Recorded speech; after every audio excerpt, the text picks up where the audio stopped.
Ang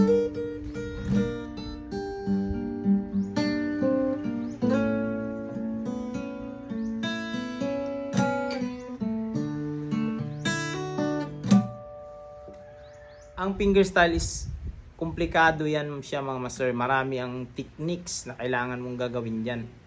Kaya hindi talaga siya dapat pag hindi pa tayo knowledgeable about sa scales. Yan, specifically talaga scales kasi ganun kasi yan ang fingerstyle. Sa scales kasi ang binagbasihan yan eh.